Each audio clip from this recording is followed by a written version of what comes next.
अस्सलाम वालेकुम नाज़रीन हज़रात, मैं हूँ अली शाराब और आप देख रहे हैं तस्नीम टीवी।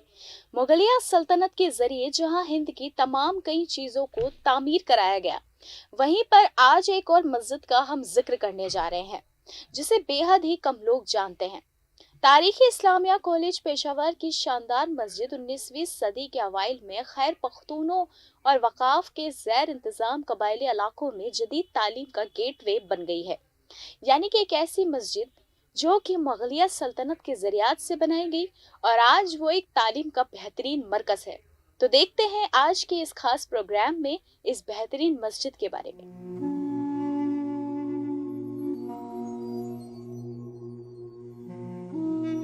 ये मस्जिद मुग़ल और बरतानोई फ़न तामीर का हुसैन इम्तिजाज़ है। पेशावर शहर में मुगलिया दौर के मशहूर मस्जिद मोहब्बत खान के बाद बरतानोई दौर के इस्लामिया कॉलेज पेशावर की सफ़ेद मस्जिद सियाहों की दूसरी तवज्जो का मरकज़ बन गई। तारीखी मस्जिद 2012 में पहले ही 100 साल मुकम्मल कर चुकी है। मस्जिद की बुनियाद ने सूबा खैर पख्तूनख्वा और मुहल्का कबायली इलाकों में कम महारत याफ्ता लोगों के लिए जदीद तालीम का राह हमवार की है। 21 मार्च 1912 में जो जश्न नौरोज़ के मौके पर हुआ वो तारीखी दिन था जब मस्जिद का संग बुनियाद तरकज़गी के हाजी साहब ने रखा, जो सरहदी इलाके में अपने वक्त के एक मशहूर शख्सियत थे। सरसब्ज और शादाब लान और ऊंचे दरख्तों से घड़ी सफ़ेद गुंबद वाली मस्जिद एक दिलकश मंजर पेश करती है।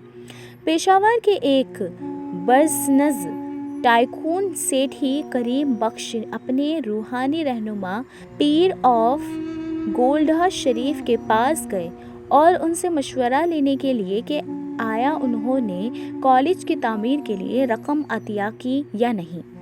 कॉलेज की एक रिवायत के मुताबिक पीर साहब ने उन्हें मशवरा दिया कि वो अपना पैसा दें क्योंकि एक मस्जिद तामीर हो रही थी। इस्लामिया कॉलेज के एक सीनियर उस्ताद ने कहा कि जब मकामी बाशिंदों खास तौर पर पुरखुशहाल बुजुर्गों और कबायली सरदारों को मस्जिद की तामीर के बारे में मालूम हुआ तो उन्होंने इसके लिए दिलो जान से रकम अतिया करने के लिए हर जगह पर इसे डालना शुरू कर दिया था।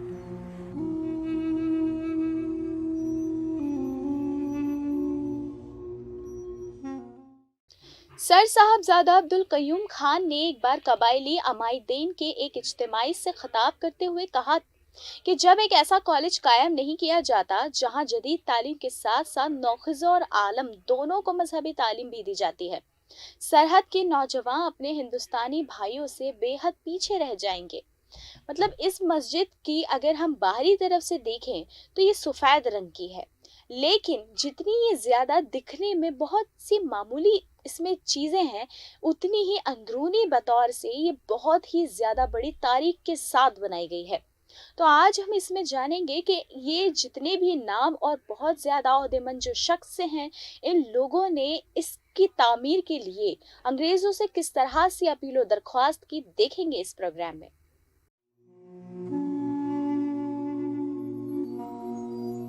ताहम बरसगीर के मुसलमानों को 1857 की जंग आज़ादी के बाद जदीद तालीम की अहमियत का अंदाज़ा हो गया था ताकि मैदान में दीगर नस्ली गिरोहों का मुकाबला किया जा सके, लेकिन उसके बरअक्स सरहद के पख्तूनों का जदीद तालीम की 3 रुपया मुखालफजा था। मुकामी मजहबी अलमा लोगों को जदीद तालीम की मुखालिफत पर आमदा करने में अहम किरदार अदा करते थे। साहबजादा अब्दुल कयूम साहब को इसकी बहुत ज़्यादा फ़िक्र थी। जदीद तालीम और मगरबी तज़हीब सीखने के लिए सरहदी पख्तूनों की दुश्मनी उनकी मजहबी जुनूनियत और गैर मुल्की तसल्लुत से छुटकारा पाने की ख्वाहिश की वजह से हो सकती है।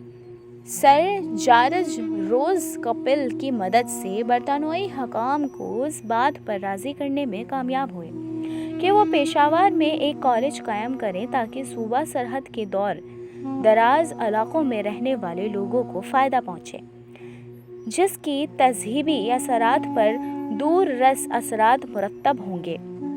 उन्होंने भी ये सोचा उसी से दखूल की सिस्त अमल की तरफ से मदद मिलेगी انہوں نے بڑی تدبیر سے دارالعلوم اسلامیہ کا لفظ تیار کیا تاکہ اسے جنوبی ذہنیت کے حامل افراد کے لیے قابل قبول بنایا جا سکے۔ بعض علماء کا کہنا ہے کہ ترنز گئی کہ حاجی صاحب اور باچا خان دونوں پختونوں کی روشن خیال اور آگے نظر آنے والے لوگ چاہتے تھے کہ لیکن ساتھ ہی وہ برطانوی برانڈ کے بھی مخالف تھے۔ دونوں قد آروں کا خیال تھا کہ شاید انگریز ان کے لوگوں کو اور ان کی اپنی ثقافت اور مذہبی عقیدے سے دور کر رہے ہیں۔ اسے ترغیب سے مقدس بنانے کے لیے سر صاحبزادہ عبدالقیوم خان نے انگریزوں سے درخواست کی کہ وہ ترنگزی کے معروف مجاہد آزادی اور مذہبی اسکالر حاجی صاحب کو گرفتار نہ کریں اور اس کے بجائے انہیں کالج کی مسجد کا سنگ بنانے رکھنے کی دعوت دیں۔ وہ اس وقت مغرور تھا اور اپنی انگریز مخالف سرگرمیوں کی وجہ سے گرفتاری سے بچنے کے لیے قبائلی علاقے میں فرار ہو گیا تھا۔ انگریز افسروں سے خفیہ اجازت ملنے کے بعد حاجی صاحب تقریب سے ایک دن پہلے پشاور آ گئے اور تہکال کے علاقے مسجد میں رات گزاری۔ وہ 21 مارچ 1912 کو اپنے گھوڑے پر نمودار ہوئے اور خوبصورت مسجد کا سنگ بنیاد رکھا۔ اور کیا مسئلہ اس سے جڑا ہے، دیکھتے ہیں اس پروگرام میں۔ وہ 21 مارچ 1912 کو اپنے گھوڑے پر نمودار ہوئے اور خوبصورت مسجد کا سنگ بنیاد رکھا۔ تقریب میں 30,000 کے تقریباً قبائلیوں نے شرکت کی۔ ممتاز نمائندوں، بااثر شخصیات، مذہبی اسکالرز اور مقامی کاروباری شخصیات نے تمام لوگوں نے یہاں پہ شرکت دی۔ تاریخی واقعے کے بعد سرحد کے پختونوں کو بالآخر یقین ہو گیا کہ دارالعلوم اسلامیہ کی بنیاد انہیں فائدہ دے گی۔ اسلامیہ کالج پشاور کے پہلے طالب علم صاحبزادہ خورشید علی خان 1949 میں سابق سرحدی صوبے کے گورنر بنے۔ اسلامیہ کالج پشاور کے شعبہ دینیات کے چیئرمین ڈاکٹر نثار محمد نے اس مصنف کو بتایا کہ کالج کی تاریخ مسجد کچھ عرصہ پہلے تک سیاحوں کی توجہ کا مرکز تھی۔ انہوں نے کہا کہ اس کی پہلی تزئین اور آرائش 2012 میں کی گئی تھی۔ ایک وسیع رقبے پر پھیلی مسجد میں 3,000 نمائندوں کی گنجائش تھی۔ انہوں نے کہا کہ اس منصوبے کی لاگت تقریباً 4,80,000 روپے تھی، جسے سابق صوبائی حکومت نے جاری کیا تھا۔ رہائش استاذہ اور بورڈ والے مسجد میں 5 وقت کی نماز ادا کرتے ہیں اور طلباء شام کے وقت رضاکارانہ طور پر قرآن پاک کے ترجمے کے سیشن میں بھی شرکت کرتے ہیں۔ مسجد کے تحفظ کے پروجیکٹ ڈائریکٹر اسماعیل خان نے کہا کہ غالباً ماضی بعید میں مسجد کی سفیدی کی گئی تھی، جس سے ساخت کی اصل شکل اور رنگ بری طرح متاثر ہوا تھا۔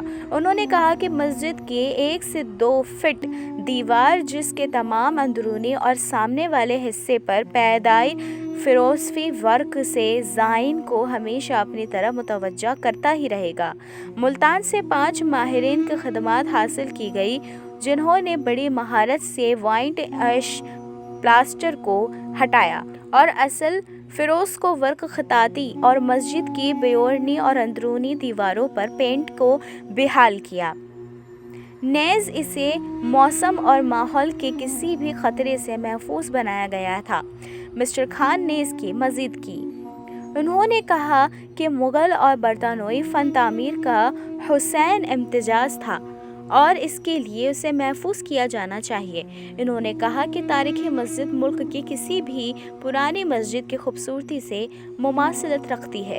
ایک ایسی مسجد جو کہ نہ صرف مسجد ہے بلکہ ایک کالج اور یونیورسٹی جیسے زیادہ بھی کچھ نہیں ہے، وہ ایک ہی بہت زیادہ خوبصورتی سے بنائی گئی، جو کہ مغل سلطنت کے ذریعہ سے قائم کی گئی تھی اور آج تک موجود ہے اور تمام طالباؤں کا ایک بہترین گھر بھی ہے۔